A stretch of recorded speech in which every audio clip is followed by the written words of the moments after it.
লোহিত সাগর ভারত মহাসাগরের একটি অংশ, যা আফ্রিকা ও এশিয়া মহাদেশকে পৃথক করেছে। বিশ্বের প্রায় 10% সমুদ্র বাণিজ্য এই সাগরের মাধ্যমে হয়ে থাকে।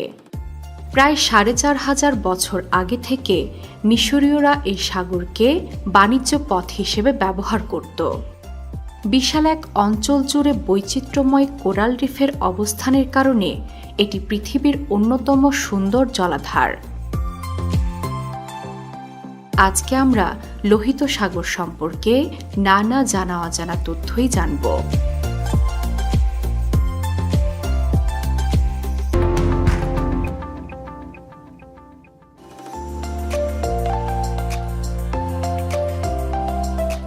লোহিত সাগরের উপকূলে অবস্থিত দেশগুলো হচ্ছে ইসরায়েল, জর্ডান, সৌদি আরব, ইয়েমেন, মিশর, সুদান, ইরিত্রিয়া ও জিবুতি। এর দৈর্ঘ্য 2250 কিলোমিটার এবং প্রস্থ 355 কিলোমিটার। এর গড় গভীরতা হল 490 মিটার, সর্বোচ্চ গভীরতা 3040 মিটার এবং তলদেশের আয়তন 4,38,000 বর্গ কিলোমিটার। লোহিত সাগরের নামের উৎপত্তি সম্পর্কে বেশ কয়েকটি তত্ত্ব রয়েছে। লোহিত সাগরের জলে এক ধরনের ব্যাকটেরিয়া আছে। এগুলো বাতাস থেকে নাইট্রোজেন গ্রহণ করে ট্রিক্টোসিয়াম রিথ্রিয়াম নামে এক ধরনের অজৈব যৌগ গঠন করে। এর রং লাল হওয়ায় এই সাগরের জল লাল দেখায়। এছাড়াও আগ্নেয়গিরির অব্যাহত অগ্ন্যুৎপাতের কারণেও সাগরের জল লাল রঙের হতে পারে বলে অনেকেই মনে করেন, যদিও এই রং অল্প কিছু স্থানেই দেখা যায় মাত্র। তাই এই সাগরের নাম লোহিত সাগর বা রেড সি। লোহিত সাগরের চারপাশের অঞ্চল মরুভূমি হওয়ায় এই সাগরের জল অতি দ্রুত বাষ্প হয়ে যায়। এর ফলে লোহিত সাগরের জল দিন দিন আরও লবণাক্ত হচ্ছে। লবণাক্ততার মাত্রা 3.6 থেকে 4.1%। লোহিত সাগরের আশেপাশের মরুভূমিতে যখন ঘূর্ণিঝড় সৃষ্টি হয়, তখন মরুভূমির উত্তপ্ত বালি এই সাগরের উপর দিয়ে প্রবাহিত হয়। এজন্য বেশিরভাগ সময়ই এখানকার আবহাওয়া গরম থাকে। গরম আবহাওয়া হওয়ার পরেও লোহিত সাগরের প্রাণী বৈচিত্র্য বিস্ময়কর। এখানে প্রায় 1200 প্রজাতির মাছ রয়েছে। এর মধ্যে 120 প্রজাতির মাছ কেবল লোহিত সাগরেই পাওয়া যায়। 1000টিরও বেশি প্রজাতির অমেরুদণ্ডী প্রাণী রয়েছে এখানে। সাথে আছে 200 প্রজাতির নরম ও শক্ত প্রবাল। প্রবাল প্রাচীরগুলো নানা রঙে বৈচিত্র্যময়। এই প্রবাল প্রাচীর ঘেঁষে দেখা যায় বিভিন্ন প্রজাতির হাঙর। প্রবাল প্রাচীর, মাছ এবং হাঙর ছাড়াও লোহিত সাগরের অন্যান্য প্রাণীদের মধ্যে রয়েছে ডলফিন, ডুগং এবং কচ্ছপ। প্রায় 8টি ভিন্ন প্রজাতির ডলফিন লোহিত সাগরের জলে বাস করে। এখানে পাওয়া যায় বিশ্বের দ্রুততম মাছ সেলফিশ, যা ঘন্টায় 68 মাইল বেগে সাঁতার কাটতে পারে।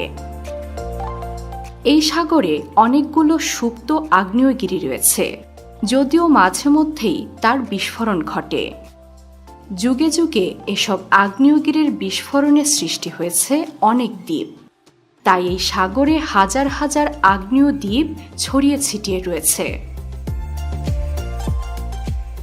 লোহিত সাগরে চলাচল করা বেশ কঠিন। এর দক্ষিণ অংশে নৌ চলাচলের চ্যানেলগুলিতে প্রবাল প্রাচীরের প্রাচুর্যের কারণে জাহাজগুলো প্রায়ই আটকে যায়। এছাড়াও বালির ঝড় এবং অত্যন্ত অপ্রত্যাশিত জলের স্রোত নৌ চলাচলের অসুবিধা বাড়ায়। চলাচল কঠিন বলেই হয়তো লোহিত সাগরে অনেক জাহাজ ধ্বংস হয়েছে। এসব জাহাজের ধ্বংসাবশেষ ছড়িয়ে ছিটিয়ে রয়েছে সাগরের তলায়। এর মধ্যে সবচেয়ে সুপরিচিত একটি হল এসএস থিসলেগর্মের ধ্বংসাবশেষ। এটি একটি ব্রিটিশ নৌবাহিনীর সশস্ত্র জাহাজ, যা লোহিত সাগরের মিশর বন্দর রাস মোহাম্মদের কাছে 1941 সালে ডুবে গিয়েছিল। বর্তমানে এটি পর্যটকদের জন্য একটি জনপ্রিয় ড্রাইভিং সাইট।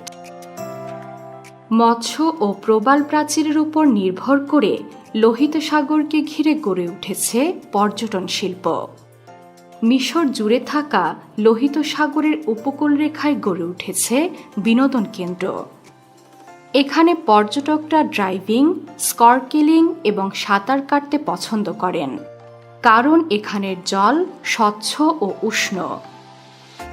এখানে ড্রাইভ দিয়ে পানির নিচের জীবন উপভোগ করেন শৌখিন স্কুবা ডাইভাররা।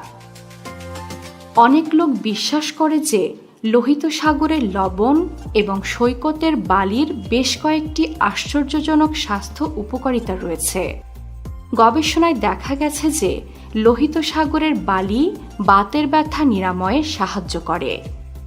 জেদ্দা কার্নিচের কাছে অবস্থিত সৈকতগুলিতে ট্রেস মিনারেল এবং কালো বালি রয়েছে, যা ত্বকের প্রদাহ, বাতের চিকিৎসার জন্য ব্যবহার করা হয়।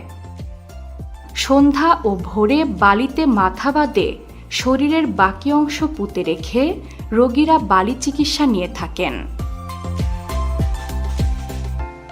লোহিত সাগরের রয়েছে নানা বাণিজ্যিক ব্যবহার। এখানে তেল এবং প্রাকৃতিক গ্যাসের মজুত রয়েছে। লোহিত সাগরের তীরে অবস্থিত বেশ কয়েকটি দেশ শিল্প ও বাণিজ্যিক সুবিধার জন্য এখান থেকে তেল ও প্রাকৃতিক গ্যাস সংগ্রহ করে থাকে। এছাড়াও 1869 সালে লোহিত সাগরকে ভূমধ্য সাগরের সাথে সংযুক্ত করে সুয়েজ খাল উদ্বোধন করা হয়েছিল। সেই থেকে সুয়েজ খাল ইউরোপ ও এশিয়ার মধ্যে সামুদ্রিক যান চলাচলের পথ সুগম করেছে। এটি বিশ্বের অন্যতম ব্যস্ত জলপথ। শুধু বর্তমান নয়, লোহিত সাগর গুরুত্বপূর্ণ এর ইতিহাসের কারণেও। বাইবেলের দ্বিতীয় বই বুক অফ এক্সোডাস অনুসারে ফেরাউন তাড়া করলে মুসা আলাইহিসসালাম এবং বনী ইসরায়েলিরা একটি জলাধার অতিক্রম করে। জলাধারটিকে হিব্রু ভাষায় ইয়ামসুফ বলা হয়। ইয়ামসুফের ইংরেজি অনুবাদ হল রেড সি। সেখান থেকে অনেক প্রত্নতত্ত্ববিদ বিশ্বাস করেন মুসা আলাইহিসসালাম তার সাথীদের নিয়ে লোহিত সাগর পাড়ি দিয়েছিলেন। লোহিত সাগর শুধুমাত্র প্রকৃতির একটি বিষয় নয়, বরং বিশ্ব অর্থনীতিতে একটি মূল্যবান সম্পদ। বিশাল সামুদ্রিক প্রবাল অঞ্চল, বছর জুড়ে আরামদায়ক উষ্ণ আবহাওয়া লোহিত সাগরকে পৃথিবীর অন্যতম আকর্ষণীয় ও রহস্যময় সাগরে পরিণত করেছে। বিশ্বের নানা প্রান্তে ছড়িয়ে থাকা এমন জানা অজানা তথ্য জানতে সাবস্ক্রাইব করুন বিশ্বপ্রান্তরে।